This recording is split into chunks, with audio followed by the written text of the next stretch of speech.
करेंगे, जो भी हम लोगों ने क्वेश्चंस दिए थे पहले उन्हें डिस्कस करेंगे, उसके बाद में आगे कंप्लीट करेंगे।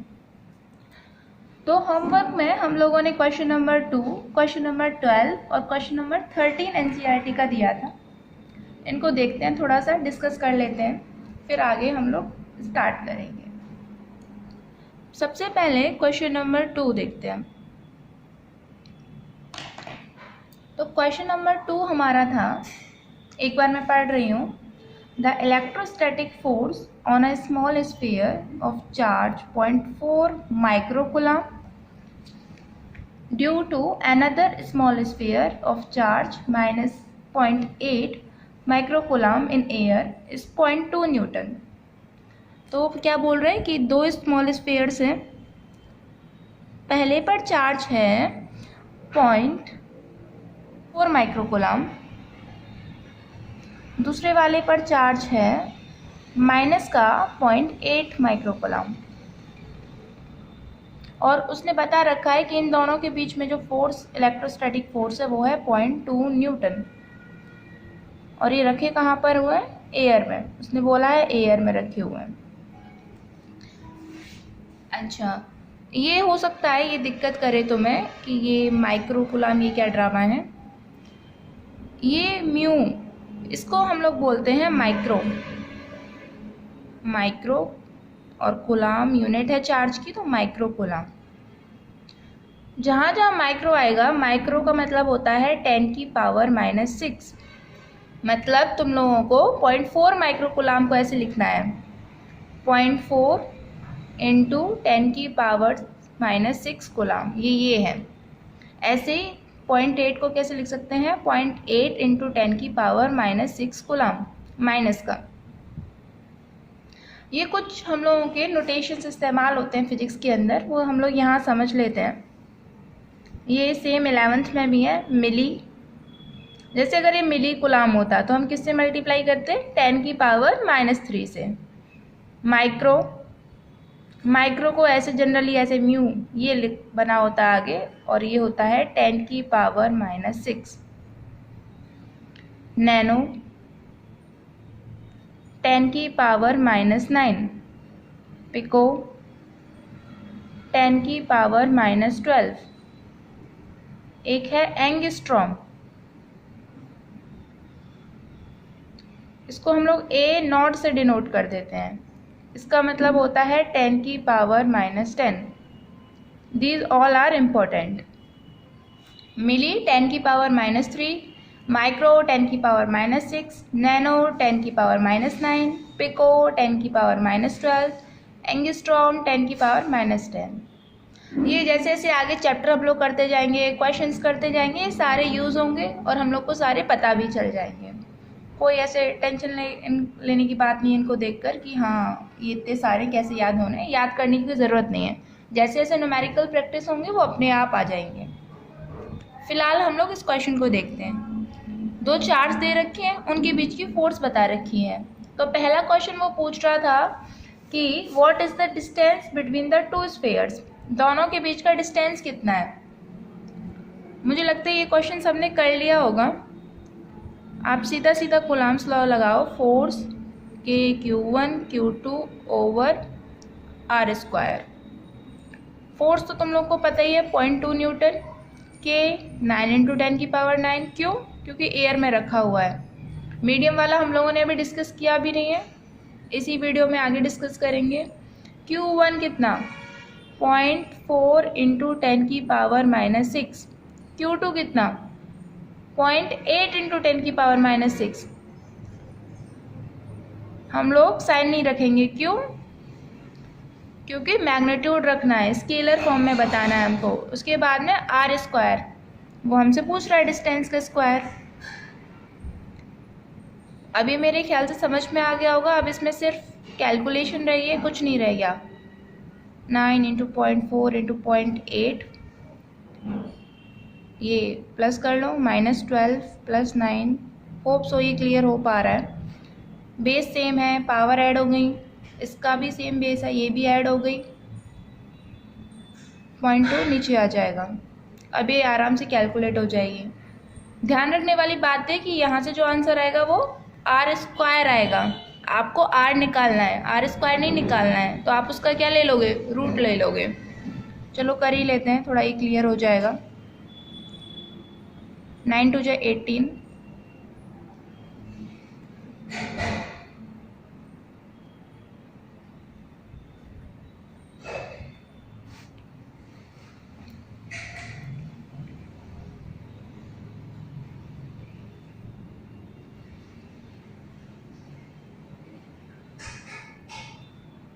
अच्छा 14.4, इसको मैं ऐसे लिख सकती हूँ क्या, 144 इंटू 10⁻⁻⁴। ये समझ में आता है पॉइंट को जब हम लोग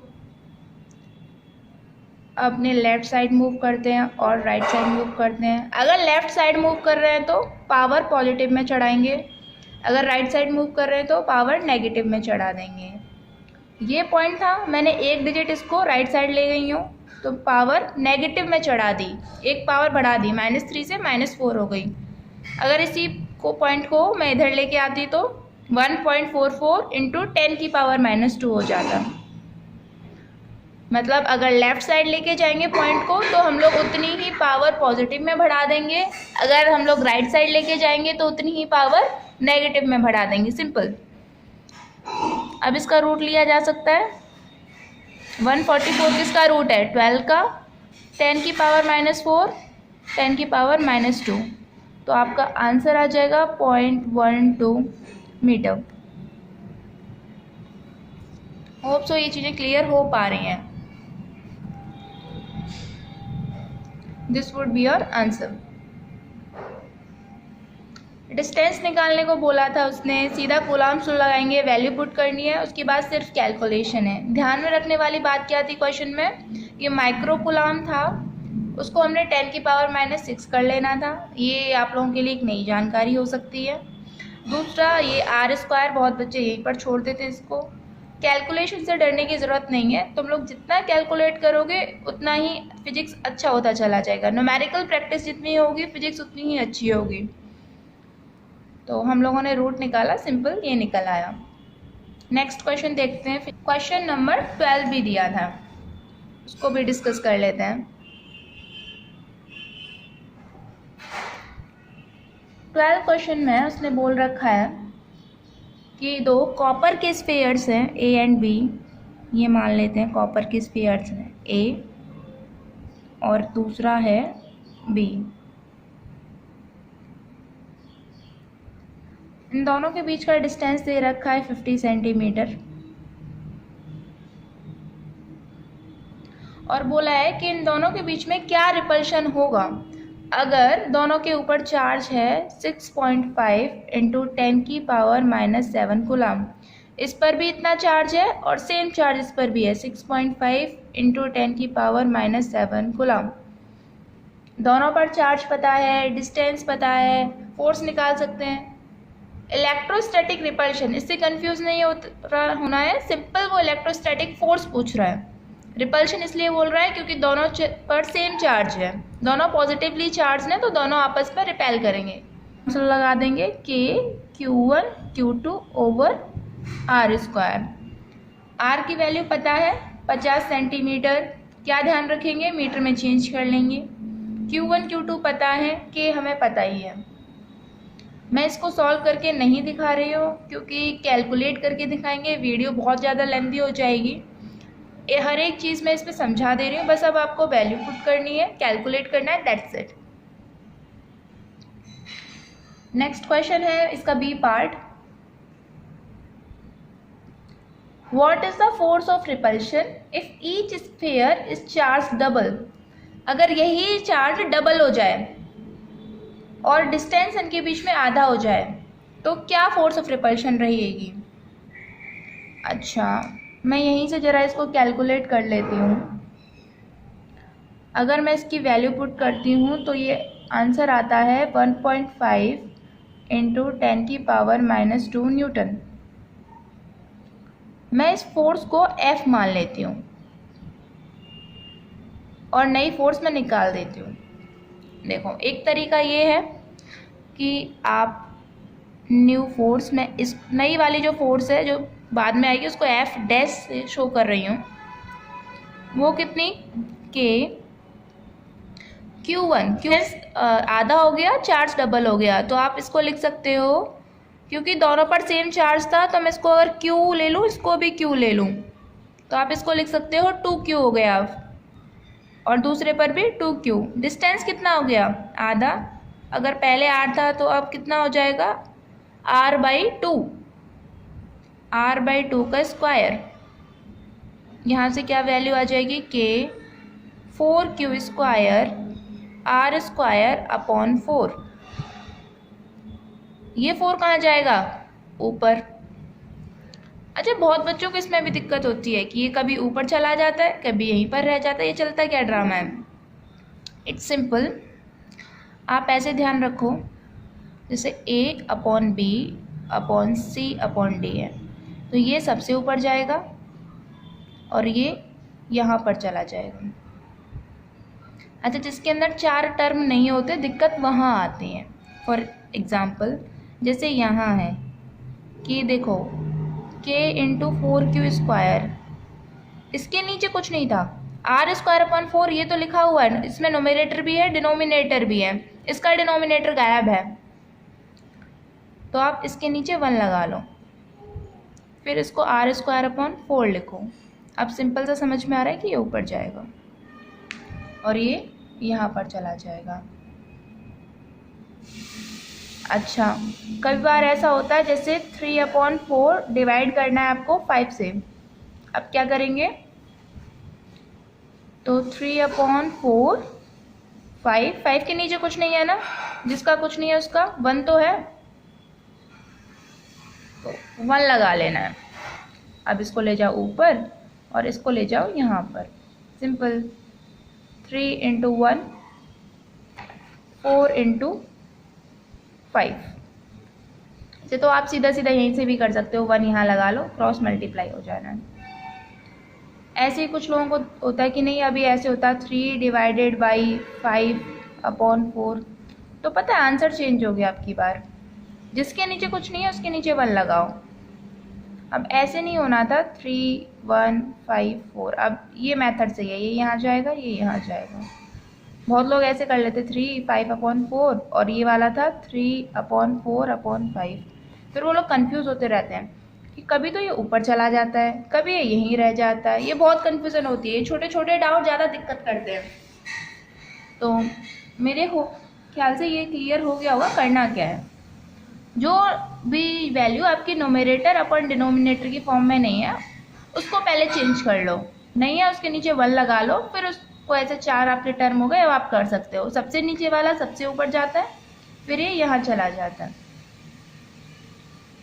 अब मेरे ख्याल से कैलकुलेशन में कोई दिक्कत नहीं आएगी। तो ये कहाँ चला गया, ऊपर, ये हो जाएगा 16KQ square upon R square. और तुम लोगों को एक चीज़ समझ में आ रही है, ये KQ square upon R square पहली वाली भी फोर्स है, अगर आप इसको यहीं कैलकुलेट करोगे, फोर्स पहली वाली K, दोनों पर चार्ज सेम है तो Q लिखोगे तो Q स्क्वायर, और डिस्टेंस को ले लो R स्क्वायर, तो ये पहली वाली फोर्स हो गई और ये नई वाली फोर्स हो गई। तो आप यहाँ से लिख सकते हो कि F डैश जो है वो 16 टाइम्स है F की, मतलब 16 गुना है F की। अब F अगर आपको पता है तो आप निकाल सकते हो। और एक और तरीका है, अगर आपको लग रहा हो ये जानने क्या हो गया, सिंपल, नई फोर्स F डैश, वैल्यू रख लो कुलाम्स लॉ में, कि आपको पता ही है, Q डबल हो गया था तो 6.5 इंटू 10⁻⁻7 का डबल, ऐसे Q2 भी रख लो, 6.5 इंटू 10⁻⁻7 का डबल। डिस्टेंस आपको पता है आधा हो गया था, 25 सेंटीमीटर, सेंटीमीटर को किस में कर लेंगे, मीटर में। तो तुम लोगों की मर्जी है, कैसे भी कर लो, ये मेथड भी सही है। ये क्या, कैलकुलेशन थोड़ी आसान हो जाएगी, ये क्या है, आप कैलकुलेट करोगे, जो मेथड आपको सूटेबल लगे वो करो, डजेंट मैटर, जैसे जैसे क्वेश्चन करते जाओगे वो अपने आप मेथड डेवलप होते चले जाएंगे। होप सो ये चीज़ें क्लियर हैं। सिंपल उसको आपको क्या है, फोर्स निकालनी थी, चार्ज वगैरह सब पता था, वो निकाल दी। चार्ज डबल हो गया, डिस्टेंस आधा हो गया, तो भी हम लोगों ने निकाल दिया। एक लास्ट क्वेश्चन रह गया हमारा 13, उसको देख लेते हैं। इन देखो,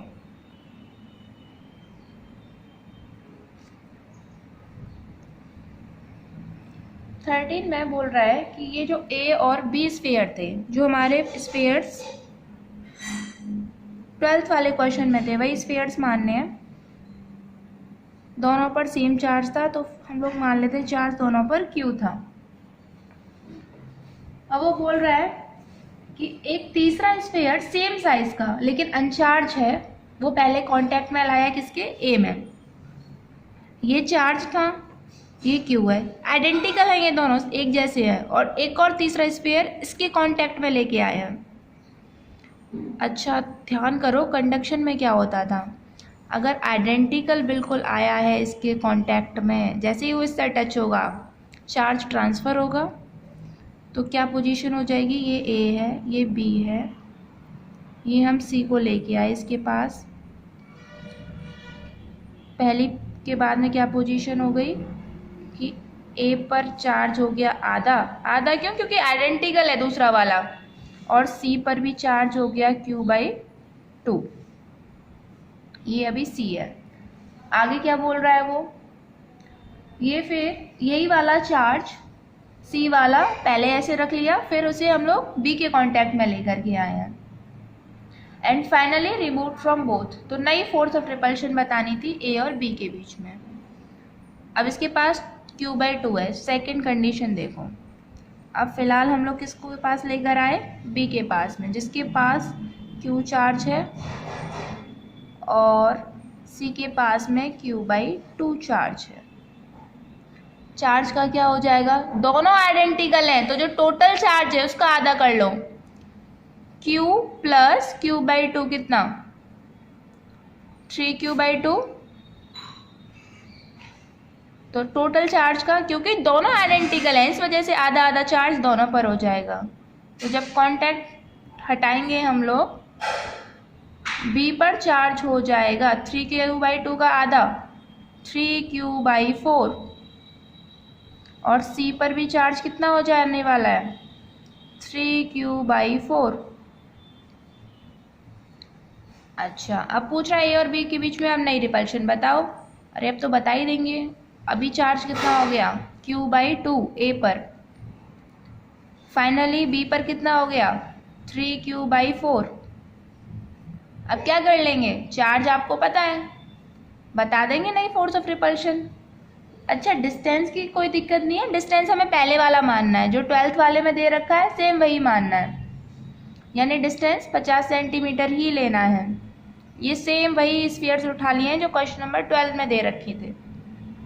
चार्ज आपको क्या मान लेना है, सेम जो 12th में दे रखा है, 6.5 × 10⁻⁷। Q की वैल्यू वो है, तो Q/2 आप निकाल दोगे, 3Q/4 भी निकाल दोगे। अब फोर्स ऑफ रिपल्शन बता सकते हैं क्या, कूलम्ब्स लॉ लगाओ, K Q1 Q2/r²। K आपको पता है, Q1 Q/2 है, Q की जगह पर ये रखोगे, अपॉन 2 रह गई। Q2 3Q/4 है, Q की जगह पर सेम ये रखोगे। डिस्टेंस आपको पता ही है, सिंपल हो जाएगा।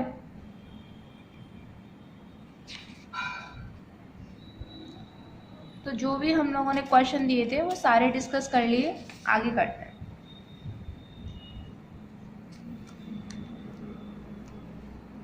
आगे देखो, आगे कल हम लोगों ने बताया था कि क्या होता है, अगर दो चार्ज हैं वो पानी में रहेंगे तो उनके बीच में फोर्स अलग, अगर सेम चार्ज को सेम डिस्टेंस पर हवा में ले जाएंगे तो अलग फोर्स उनके बीच में, और अगर हम लोग उनको किसी और मीडियम में, जैसे मान लो ईथर में लेके चले गए, तो अलग फोर्स लगेगी। तो ये फोर्स कैसे निकालेंगे, क्या ड्रामा है वो देख लेते हैं जरा।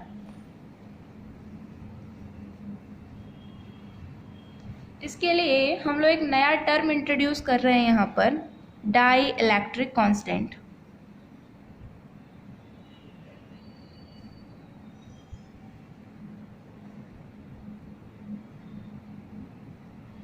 डाइलेक्ट्रिक कांस्टेंट क्या होता है? यही डाइलेक्ट्रिक कांस्टेंट हमें डिफाइन करेगा फोर्स बिटवीन अनदर मीडियम कैसे हम लोग निकाल पाएंगे। डाइलेक्ट्रिक कांस्टेंट को रिप्रेजेंट करते हैं ई रिलेटिव, एप्सिलॉन नॉट रिलेटिव, इसको हम लोग बोलते हैं relative permittivity, relative permittivity.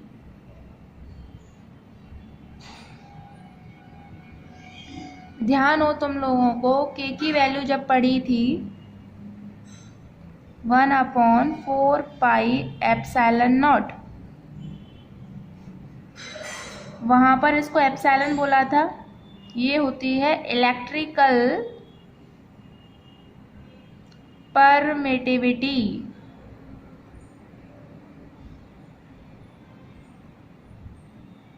Electrical permittivity, तो ये है रिलेटिव परमिटिविटी। ये रिलेट करती है permittivity of medium to the electrical permittivity of air, जिसको हमने ई नॉट से रिप्रेजेंट कर रखा था। अच्छा, मतलब क्या हो जाएगा इसका? परमिटिविटी है क्या? समझ में आया? बोल तो रहे इसको परमिटिविटी। क्या सिग्निफिकेंस है इसका? तो इसका सिग्निफिकेंस होता है कि कोई भी डाई इलेक्ट्रिक कितना पोलराइज हो सकता है, ये बताता है डाई इलेक्ट्रिक कॉन्स्टेंट। ये थोड़ा सा अजीब लगेगा फिलहाल, अजीब इसलिए लगेगा क्योंकि ना अभी हम लोगों ने पोलराइजेशन पढ़ रखा है और ना अभी हमें फिलहाल डाई इलेक्ट्रिक पता है। लेकिन हमारा अगला चैप्टर है कैपेसिटेंस, उसमें हम लोग डाइलेक्ट्रिक भी पढ़ेंगे, पोलराइजेशन भी पढ़ेंगे, कैसे पोलराइज हो जाती हैं चीज़ें, वहाँ पर ये बहुत अच्छे से क्लियर हो जाएगा।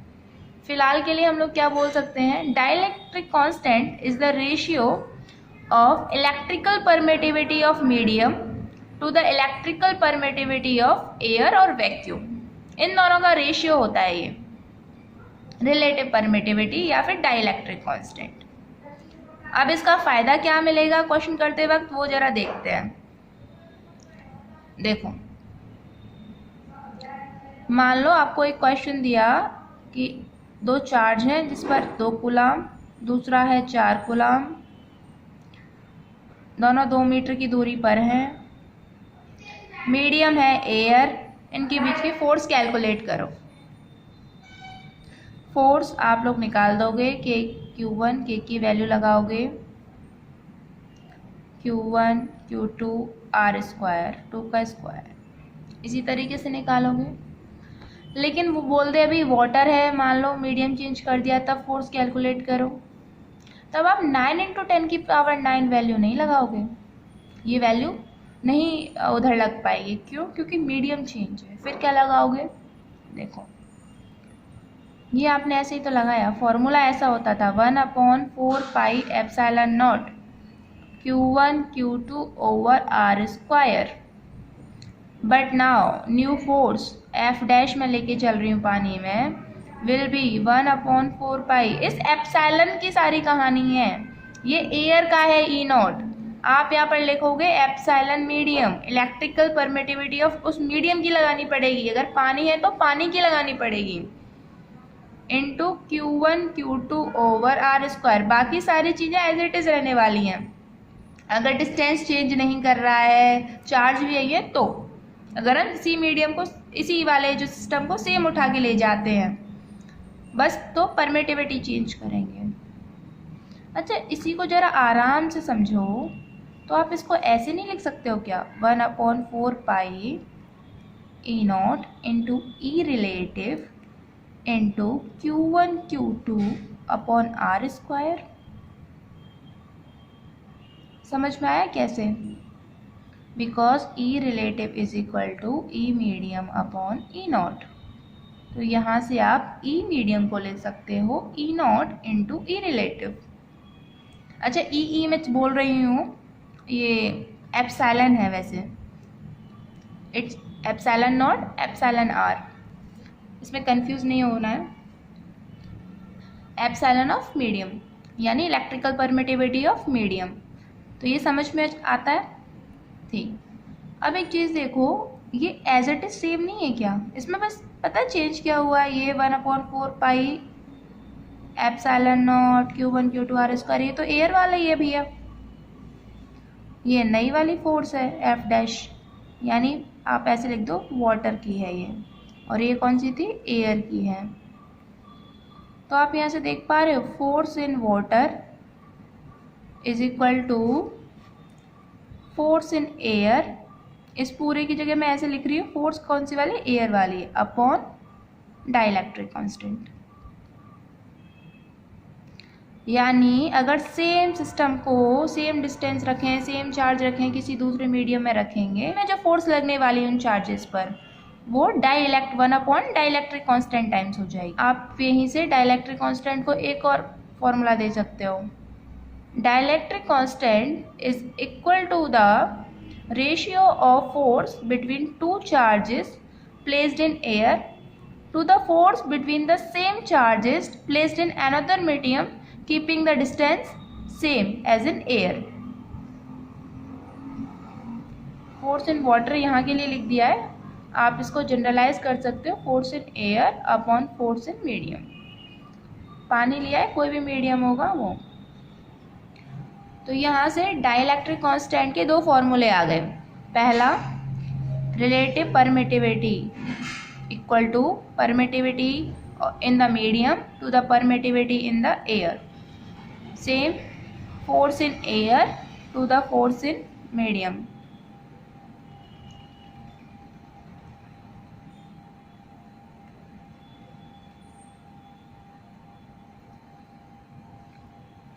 इस पर हम लोग क्वेश्चन करें। आप सब लोग एक काम करो, डेली एक लेक्चर, मैक्सिमम एक लेक्चर या 2 lecture, maximum 2 lecture, minimum 1 lecture, ये डेली लो। आप सभी वीडियोस एक साथ देखने की कोशिश मत करो, ये आराम से देखो, डेली का डेली करो, तो आपको ऑनलाइन क्लासेस बेनिफिट करेंगे। अगर आप सारी वीडियोस देखते चले जा रहे हो, नोट्स नहीं बना रहे हो, आगे जाके वो आपको याद नहीं रहने वाला है। उसको प्रॉपर तरीके से लो, इस चीज़ का एक वे होता है, आप उसको फॉलो करोगे तो ही ठीक है। आप क्लासेस लेते चले जा रहे हो, नोट्स बना नहीं रहे हो तो भूल जाओगे, फिर रिवाइज कहाँ से करोगे, बार बार वीडियो से रिवाइज करोगे। एक काम करना चाहिए, जहाँ डाउट आ रहे हैं वहाँ उसको खोलो, पढ़ लिया, समझ लिया, दिक्कत है दोबारा देखो, लेकिन अपने नोट्स प्रॉपर बनाओ। फिर उसके बाद में ये सारी चीज़ें जो हम यहाँ समझा रहे हैं, ये सारी चीज़ें हम लोग नोट्स में मेंशन करेंगे, वे डेफिनेशन एंड ऑल, ताकि रिवीजन में बहुत आसानी रहेगी। तो दोबारा से जरा डाइलेक्ट्रिक कांस्टेंट को सम अप करें। डाइलेक्ट्रिक कांस्टेंट क्या होता है?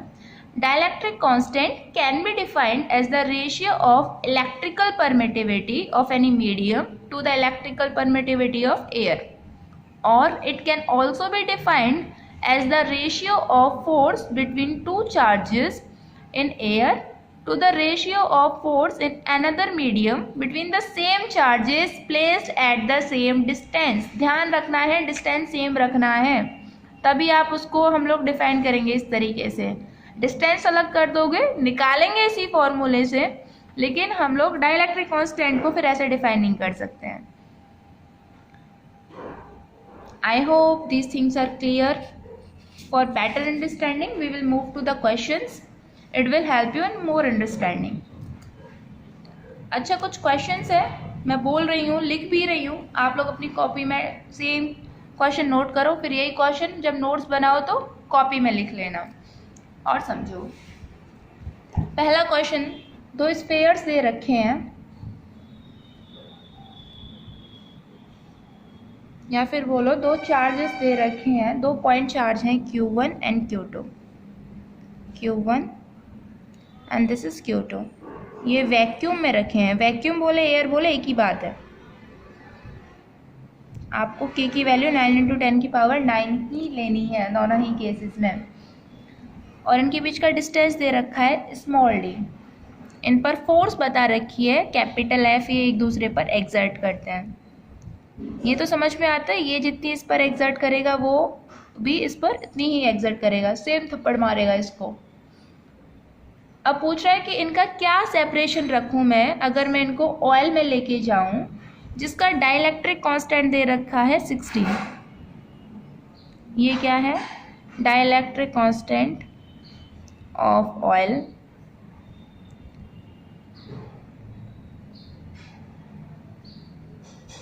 so that force remains same. Your question is, we have 2 point charges Q1 and Q2. They are placed at separation D. Force between them is capital F. And when they are placed in oil, what will be the separation between them so that force remains same? Force हमें उतनी ही रखनी है, तो separation क्या हो जाएगा? Dielectric constant बता रखा है उसने. चलो जरा देखते हैं. फोर्स इन एयर होगी कि Q1 Q2 over D square. इसी को खोलोगे तो 1/4 pi epsilon naught Q1 Q2 D square. इसको पहले इक्वेशन मान लेते हैं. फोर्स इन ऑयल के की जगह 1/4 pi permittivity of medium into Q1 Q2. Distance मुझे निकालना है, नया सेपरेशन क्या हो जाएगा? फोर्स सेम रखनी है, तो मैं डिस्टेंस मान लेती हूँ एक्स स्क्वायर. एक्स नया डिस्टेंस है, उसको हम लोग कैलकुलेट करेंगे. अच्छा, इसी को आप ऐसे लिख सकते हो 1/4 पाई ई मीडियम की जगह E naught into E relative Q1 Q2 over X square. और क्वेश्चन में गिवन है कि दोनों ही केस में फोर्स क्या है? Same. Force in air is equal to force in oil, जिसको हम मान लेते हैं F के बराबर. तो आप फर्स्ट और सेकंड को इक्वेट कर सकते हो. 1/4 pi epsilon naught Q1 Q2 over D square is equal to 1/4 pi epsilon naught into E relative Q1 Q2 upon X square. दोनों बराबर हो जाएंगे क्योंकि दोनों ही फोर्स क्या है? बराबर है.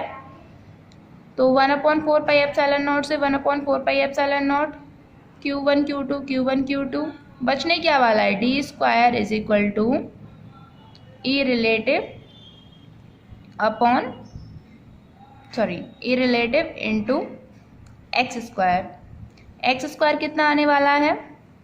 D square upon E relative is equal to X square. अच्छा, ई रिलेटिव की जरा वैल्यू रख दो. क्या दे रखी थी? 16. एक्स स्क्वायर निकला. एक्स कैसे निकालोगे? एक्स यानी D/4. तो ऑयल में कितना सेपरेशन हो जाएगा? D/4. डी किस में था? एयर में. D/4 सेपरेशन रखेंगे, कर देंगे, तो फोर्स सेम रहेगी जितनी एयर में उतनी. तो इस क्वेश्चन से तुम लोगों को ये समझ में आ गया होगा कि हम लोग किसी और मीडियम में कैसे फोर्स निकाल के देते हैं. I hope this is very much clear right now कि डाइलेक्ट्रिक कांस्टेंट अब समझ में आ गया होगा और किस तरीके से अगर और मीडियम में रख दे तो हम लोग कैसे फोर्स निकाल सकते हैं. ये अगर क्लियर है तो ये मानो अब आप कूलॉम्स लॉ पर किसी भी तरीके के क्वेश्चन कर सकते हो. तो ये हमारा पूरा कूलॉम्स लॉ यहाँ क्लियर हो गया, सब कुछ ये आ गया. अब इसके बाद में हम लोग आगे पढ़ेंगे सुपरपोजिशन प्रिंसिपल, जो हम लोग नेक्स्ट वीडियो में डिस्कस करेंगे. तो thank you students, and moreover share this video with each and every student or friend who is in your contact so that everyone can study properly in this course. Thank you.